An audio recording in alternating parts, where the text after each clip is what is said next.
మిత్రులందరికీ శుభోదయం. నేను మీ హరి. గత డిఎస్సి మరియు టెట్ ఎగ్జాముల్లో వచ్చినటువంటి సైకాలజీ నుండి ఇంపార్టెంట్ బిట్లను ఇప్పుడు చూద్దామండి. ర్యాపిడ్ రివిజన్గా ఉంటుంది. తక్కువ సమయంలో ఎక్కువ బిట్లను కవర్ చేసినటువంటి వీడియో అండి. వీడియో నచ్చితే తప్పనిసరిగా లైక్ చేయండి. మరి ఎటువంటి లాభాపేక్ష లేకుండా మన యొక్క ఛానల్ అయితే రన్ చేస్తున్నామండి. మరి కొంతమంది యూట్యూబర్స్ కొన్ని ఎక్కువ వ్యూస్ రాగానే, ఎక్కువ సబ్స్క్రైబ్స్ రాగానే వారు పెయిడ్ ప్రమోషన్కి అయితే వెళ్తున్నారు. మరి నాకు అటువంటి ఆఫర్ అయితే వచ్చింది. కానీ మీ యొక్క స్థితిని మీకు అందించాలి, ఫ్రీగా అందించాలని ఆకాంక్షతో ఎక్కువ వీడియోలను చేయడం జరుగుతుందండి. నా ప్లేలిస్ట్ చూడండి. సుమారుగా ప్రతి వీడియో కూడా 60 పైచీలకు బిట్లతో ర్యాపిడ్ రివిజన్గా ఎక్కువ వీడియోలను అయితే చేయడం జరిగిందండి. మరి అలాంటిదే ఈ వీడియో కూడానండి. మరి తప్పనిసరిగా లైక్ చేస్తే మరి మీకోసం నేనున్నాను, నా కోసం మీరు ఉన్నారనే ఆకాంక్ష అయితే నాకు తీరుతుందండి. మరి మనము ఎంత చదివాము సైకాలజీలో క్వశ్చన్లు లేదంటే పలానా చాప్టర్లో ఎంత చదివాము అని కాదండి. మరి గత పరీక్షా పత్రాల్లో ఎటువంటి బిట్లు వచ్చాయి, బ్లూ ప్రింట్ ఏ పరంగా ఇస్తున్నాడు, ఏ చాప్టర్ నుంచి ఎక్కువ క్వశ్చన్లు వస్తున్నాయి అన్నది తెలుసుకోవాలంటే తప్పనిసరిగా గత ప్రశ్నపత్రాలని ఒక్కసారి మనం చెక్ చేసుకోవాల్సిన అవసరం ఉందండి. ఆ పరంగా చేసినటువంటి వీడియో నుండి ఇది. మరి ఒక 30 నుండి 50 వరకు ఒక పేపర్లో వచ్చినటువంటి బిట్లు అండి. దానిలో ఎటువంటి కేటగిరీ నుంచి వచ్చాయి అన్నది మీరు నోట్ చేసుకుంటూ, వీలైతే ఆన్సర్ చేసుకుంటూ ఒక దగ్గర నోట్ చేసుకోండి. మీకు బ్లూ ప్రింట్ అన్నది అర్థమైపోతుందండి. ఆ పరంగా మనం ప్రాక్టీస్ అయితే ఎక్కువ మార్కుల్ని గెయిన్ చేయగలుగుతామండి సైకాలజీ నుండి. మరి ఎంత చదవమని కాకుండా ఏ కార్నర్స్ నుంచి మనకి క్వశ్చన్స్ వస్తున్నాయి అన్నది ముఖ్యంగా తెలుసుకోవడమే ఈ వీడియో యొక్క ఉద్దేశం అండి. తప్పనిసరిగా వీడియో నచ్చితే తప్పనిసరిగా లైక్ చేయండి. మరి మొదటి బిట్లోకి వెళ్దామండి. పరిపక్వత మరియు అనుభవాల ఫలితముగా ఏర్పడు మార్పుల యొక్క పురోగమన శ్రేణిని ఏమంటారు? ఆన్సర్ వీలైనంత వరకు ట్రై చేయండి వేగంగా పెట్టడానికి. ఒకవేళ మీరు మనసులో ఏదో ఒకటి అనుకుంటే, సో ఏ అనుకోవచ్చు, బి అనుకోవచ్చు, 1 అనుకోవచ్చు, 2 అనుకోవచ్చు, 3 అనుకోవచ్చు, ఏదైనా అనుకోవచ్చు. నేను పెట్టిన తర్వాత ఇదే కదా అనుకున్నది అనే అడ్జస్ట్మెంట్ అయితే చేసేస్తారు ఆన్సర్కి. కానీ ఒక్కసారి ఆన్సర్ పెట్టిన తర్వాత మీ మనసులో అది స్థిరము, ఆ యొక్క ఆన్సర్ స్థిరమని అర్థమైన తర్వాత నేను చెప్పిన ఆన్సర్తో రాంగ్ అయితే ఒక్కసారి మీరు క్రాస్ చెక్ చేసుకొని దాన్ని కరెక్ట్ చేసుకునే అవకాశం ఉంటుందండి. అంత వెసులుబాటు అయితే ఉంటుంది ఈ యొక్క ఆన్సర్ పెట్టడం వల్ల. మరి తప్పనిసరిగా వీలైనంత వరకు ట్రై చేయండి. ఎందు గురించి అంటే కొద్దిగా ర్యాపిడ్ రివిజన్గా చేస్తున్నాను కాబట్టి ఆ వేగాన్ని అందుకోవాలి. మీకు ఎగ్జామ్లో కూడా కంప్యూటర్ యొక్క మానిటర్ మీద వేగంగా టైం గడిచిపోతుందండి. ఆ టైంని ఈ టైంతో సింక్ చేసుకోండి. మరి ఆల్ ది బెస్ట్. ఓకేనండి. మీ యొక్క రానున్న ఎగ్జామ్లో మంచి మార్కులతో జాబ్ సంపాదిస్తారని మనస్ఫూర్తిగా కోరుకుంటూ మా టాపిక్లోకి వెళ్ళిపోదామండి. మొదటి బిట్టు, పరిపక్వత మరియు అనుభవాల ఫలితంగా ఏర్పడు మార్పుల యొక్క పురోగమన శ్రేణిని ఆన్సర్ ఆప్షన్ 1 వికాసం అంటారండి. వికాసం. రెండో చూద్దామండి. అభ్యసనం అనేది ఒక సాంఘికీకరణ ప్రక్రియగా విశ్వసించే ఉపాధ్యాయుడు ఈ క్రింది అభ్యసన రకాన్ని తప్పక అనుసరించవలసి ఉంటుంది. ఆన్సర్ చెప్పేస్తున్నానండి. ఆన్సర్ ఆప్షన్ 1 సామూహిక అభ్యసనం. ఇక్కడ సాంఘికీకరణ ప్రక్రియ అన్నాడు కాబట్టి సామూహిక అభ్యసనం. ఓకేనండి. నెక్స్ట్ పెట్టండి. ఈ చరాన్ని నియంత్రించినట్లయితే ప్రయోగ ఫలితానికి వస్తునిష్టత ఉండదు. Answer option 2 జోక్యచరం. నెక్స్ట్ పెట్టండి. అన్ని రకాల ప్రవర్తనలకు ప్రేరణే మూలాధారం అని నిర్వచించిన వారు ఎవరు? Answer option 3 Woodworth. అన్ని రకాల ప్రవర్తనలకు ప్రేరణే మూలాధారం అని చెప్పినది వుడ్వర్త్. నెక్స్ట్ పెట్టండి. వ్యక్తిత్వం అభివృద్ధి చెందే దశ ఏమిటి? వ్యక్తిత్వం అభివృద్ధి చెందే దశ ఏమిటి? ఆన్సర్ ఆప్షన్ 3 శైశవ దశ. నెక్స్ట్ పెట్టండి. ప్రారంభంలో వస్తువులపై శ్రద్ధ చూపని లేదా పట్టించుకోనని పిల్లవాడు ప్రస్తుతం వాటి వివరాలు గమనించడం ప్రారంభించాడు. పియాజే ప్రకారము పిల్లవాని దశ ఏమిటి? ఆన్సర్ రివీల్ చేస్తున్నాను. ఆన్సర్ ఆప్షన్ 1 పూర్వ ప్రచాలక దశ. నెక్స్ట్ పెట్టండి. 7వది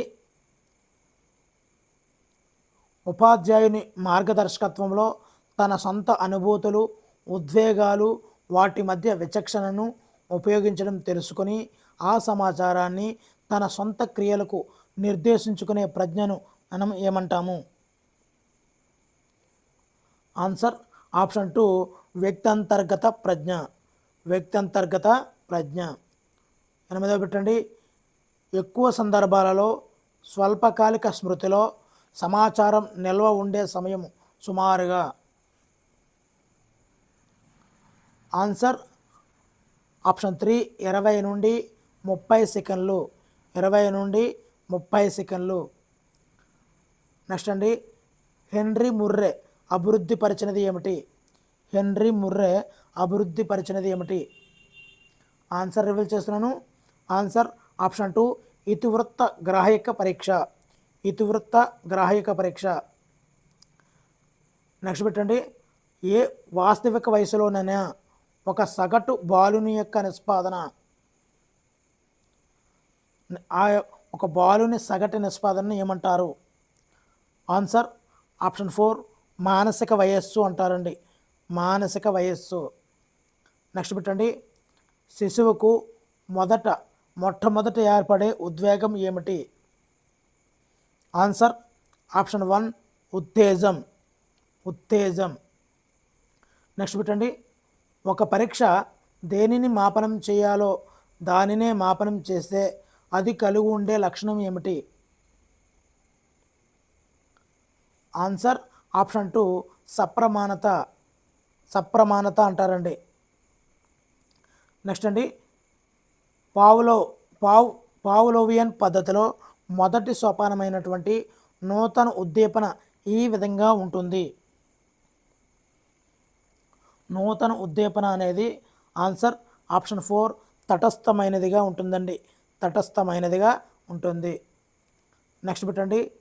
నిర్నిబంధిత ఉద్దీపన లేకుండా నిబంధిత ఉద్దీపన క్రమం తప్పకుండా ప్రయోగిస్తే నిబంధిత ఉద్దీపన తన సామర్థ్యాన్ని పోగొట్టుకొనినా అది డాష్. దానినే మనము ఆప్షన్ 3 విరమణ అంటామండి. ఇక్కడ చూద్దామండి. నిర్నిబంధిత ఉద్దీపన లేకుండా నిబంధిత ఉద్దీపన క్రమం తప్పకుండా ప్రయోగిస్తే నిబంధిత ఉద్దీపన తన సామర్థ్యాన్ని పోగొట్టుకుని దానినే మనము విరమణ అంటామండి. నెక్స్ట్ పెట్టండి. విద్యార్థుల్లో సృజనాత్మక ఆలోచనలను అభివృద్ధి చేయుటకు ఇటువంటి ఆలోచనలు వెలుగు చూసేటట్లు ఉపాధ్యాయుడు విద్యార్థులను ప్రోత్సహించవలెను. Answer option 2 నూతనత్వం. నూతనత్వ ఆలోచనలు వెలుగు చూసేటట్లు ఉపాధ్యాయుడు విద్యార్థులను ప్రోత్సహించవలను. నెక్స్ట్ అండి, ఒక విద్యార్థిని ఏకముఖ ఆలోచన చేయుటకు ప్రోత్సహించిన ఆమె లేదా అతడు చూపు పరిష్కారాలు ఎన్ని? ఆన్సర్ ఆప్షన్ 2 ఒకటేనండి. ఏకముఖ ఒకటి. ఓకేనండి. నెక్స్ట్ పెట్టండి. ఇది విద్యా విషయక సహజ సామర్థ్య పరీక్ష. ఇది విద్యా విషయక సహజ సామర్థ్య పరీక్ష. Answer option 2 metropolitan readiness test. Metropolitan readiness test. Next పెట్టండి. 18వది, పిల్లలు ఈ వయస్సు నుండి రంగుల విభేదాన్ని గుర్తించడం ప్రారంభిస్తారు. ఏ వయస్సు నుండి? ఆన్సర్ ఆప్షన్ 1 2 నెలల నుండి రంగుల విభేదాన్ని గుర్తించడం ప్రారంభిస్తుంటాడండి. నెక్స్ట్ పెట్టండి. రూపాంతరం మరియు ఎంపిక ప్రక్రియ ఇలా పిలువబడుతుంది. రూపాంతరము లేదా మరియు ఎంపిక ప్రక్రియ ఇలా పిలువబడుతుంది. ఆన్సర్ ఆప్షన్ 4 మనుగడ కోసం పోరాటం. మనుగడ కోసం పోరాటం. నెక్స్ట్ పెట్టి చూద్దామండి. శారీరక ప్రేరేపణ మరియు బహిరంగ ప్రవర్తనను ప్రేరేపించే ఒక క్లిష్టమైన మానసిక స్థితిని ఏమంటారు? ఆన్సర్ రివీల్ చేస్తున్నానండి. ఆన్సర్ ఆప్షన్ 2 ఉద్వేగం అంటారండి. నెక్స్ట్ అండి 21వ బిట్టు, పూర్వ బాల్య దశలో ఎత్తు పరంగా పిల్లవాని వార్షిక సగటు పెరుగుదల అంగుళాల్లో ఎంత ఉంటుంది? ఆన్సర్ రివీల్ చేస్తున్నాను. ఆన్సర్ ఆప్షన్ 3 2 నుండి 3 అండి. 2 నుండి 3.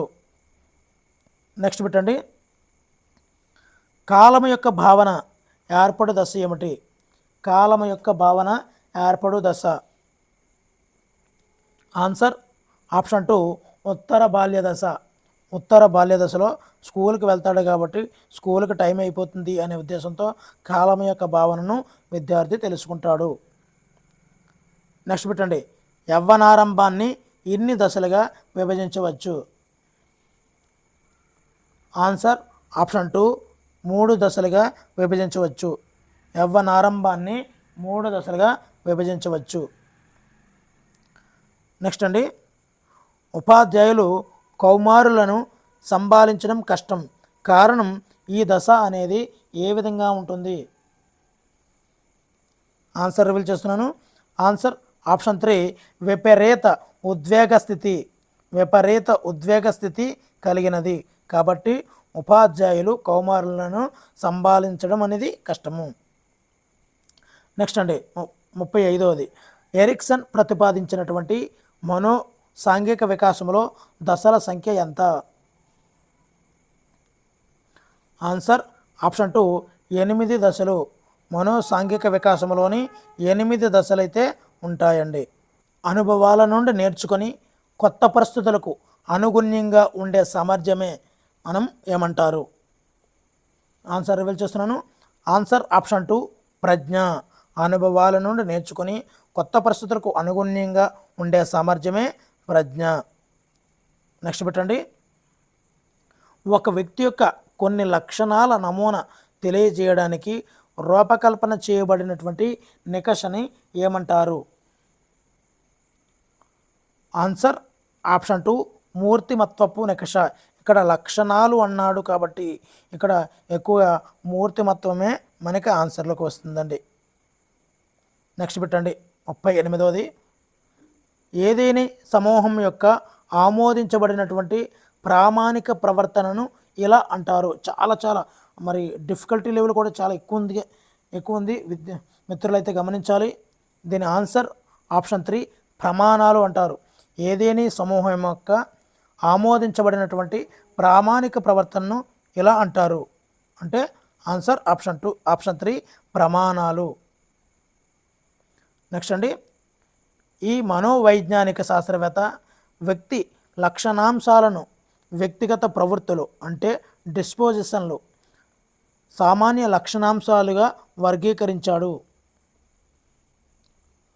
ఆన్సర్ ఆప్షన్ 1 ఆల్పోర్ట్ వ్యక్తి యొక్క లక్షణాంశాలను వ్యక్తిగత ప్రవృత్తులు సామాన్య లక్షణాంశాలుగా వర్గీకరించింది ఆల్పోర్ట్. నెక్స్ట్ పెట్టండి.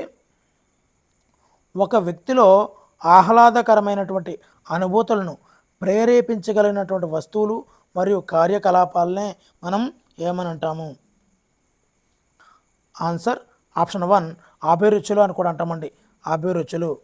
ఒక వ్యక్తిలో ఆహ్లాదకరమైనటువంటి అనుభూతులను ప్రేరేపించగల వస్తువులు మరియు కార్యకలాపాలనే ఇక్కడ అభిరుచులు అని మనం పిలుస్తూ ఉంటామండి. నెక్స్ట్ పెట్టండి. మొదటిసారిగా పిల్లల రీక్రియేషన్కు సంబంధించి అభిరుచి ప్రశ్నావళిని తయారు చేసిన వారు ఎవరు? ఆన్సర్ రివీల్ చేస్తున్నాను. Answer option 2 Stanley hall. Next పెట్టండి 42వది. నెక్స్ట్ పెట్టండి. సాంఘిక విషయాలకు బాహ్యంగా ప్రతిస్పందించే సంసిద్ధత వైఖరి అని నిర్వచించిన వారు ఎవరు? ఖచ్చితంగా ఒక నిర్వచనం అయితే ఒక మార్కు నిర్వచనాలు మాత్రం తప్పనిసరిగా వస్తాయండి, గుర్తుపెట్టుకోండి. Answer option 1 మెహరన్స్. నెక్స్ట్ పెట్టండి. పావ్లోవ్ దీని నిరోధకతకు సంబంధించినటువంటి తన ఆలోచనకు మద్దతుగా అయత్న సిద్ధస్వాస్థ్యము మరియు వేగవంతమైనటువంటి పునర్నిబంధన దృగ్విషయాలు ఉపయోగించాడు. ఆన్సర్ ఆప్షన్ 4 విరమణ. నెక్స్ట్ పెట్టండి. చాలా కాలం నుండి పక్క తడిపే పిల్లవాడు ఒక రాత్రి పక్క తడపనప్పుడు అతని తల్లి చేత ప్రశంసించబడ్డాడు. ఇది దీనికి ఉదాహరణ. ఆన్సర్ ఆప్షన్ 1 ధనాత్మక పునర్బలనం. ధనాత్మక పునర్బలనం. నెక్స్ట్ పెట్టండి. అభ్యాసకునికి వరుస సోపానాల శ్రేణి ద్వారా తుది ప్రతిస్పందనలకు మార్గం చూపే ఆశించినటువంటి ప్రతిస్పందనల బోధనను మనం ఏమంటాము? ఆన్సర్ ఆప్షన్ 1 ఆకృతీకరణ అంటారు. మరలా ఒక్కసారి చదువుతున్నాండి. అభ్యాసకునికి వరుస సోపానాల శ్రేణి ద్వారా తుది ప్రతిస్పందనలకు మార్గం చూపే ఆశించిన ప్రతిస్పందనల బోధనే ఆకృతీకరణ అని కూడా మనం పిలుస్తూ ఉంటామండి. నెక్స్ట్ పెట్టండి. అకాడమిక్ విషయాలలో రాణించడానికి వ్యక్తిలోని సహజ సామర్థ్యాన్ని మాపనం చేయడానికి వాడే పరీక్షను ఏమంటారు? అకాడమిక్ విషయాల్లో రాణించడానికి వ్యక్తిలోని సహజ సామర్థ్యాన్ని మాపనం చేయడానికి ఇక్కడ సహజ సామర్థ్య మాపనాన్ని గుర్తుకు తెచ్చుకోవాలండి. ఆన్సర్ ఆప్షన్ 2 విద్యా విషయక సహజ సామర్థ్య నికష.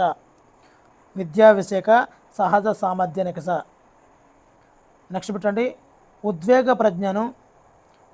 ప్రజ్ఞను సామర్థ్య నమూనా ఆధారంగా వివరించినటువంటి మనోవిజ్ఞాన శాస్త్రవేత్తలు ఎవరు? ఉద్వేగ ప్రజ్ఞను సామర్థ్య నమూనా ఆధారంగా వివరించినటువంటి మనోవిజ్ఞాన శాస్త్రవేత్తలు ఎవరు? ఆన్సర్ ఆప్షన్ 1 జాన్ మేయర్ మరియు పీటర్ సలోవే. జాన్ మేయర్ మరియు పీటర్ సలోవే. నెక్స్ట్ పెట్టండి. దీర్ఘకాల స్మృతి నుండి ఆందోళనను రేకెత్తించే లేక భయాన్ని కలిగించే సమాచారమును మరియు దానికి సంబంధించినటువంటి విషయాలను జ్ఞప్తికి తెచ్చుకొనుటకు లోగల క్లిష్టతను సంబంధించినటువంటి మనుష్యుల ధోరణిని మనము ఏమని పిలుస్తూ ఉంటాము? Answer option 2 దమనము. ఇంకా చూద్దామండి మరలా.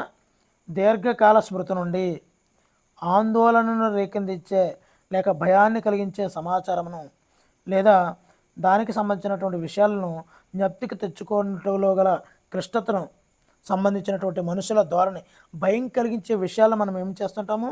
కావాలని మర్చిపోతాం. కాబట్టి ఆన్సర్ ఆప్షన్ 2 దమనం. నెక్స్ట్ పెట్టండి. హిప్పోక్రాటిస్ ప్రజల చిత్తవృత్తుల ఆధారంగా వారిని ఇన్ని రకాలుగా సమూహపరిచారు లేదా వర్గీకరించారు?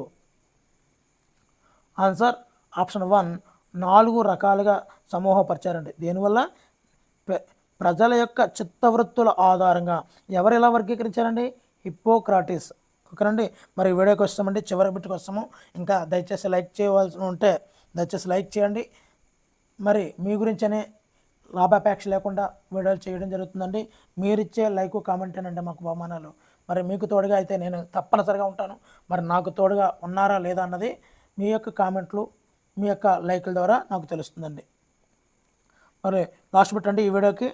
పిల్లవాడు కొత్త దశకు చేరుకున్నప్పటికీ పాత దశకు అనుబంధాన్ని కొనసాగించిన అది ఏమిటి?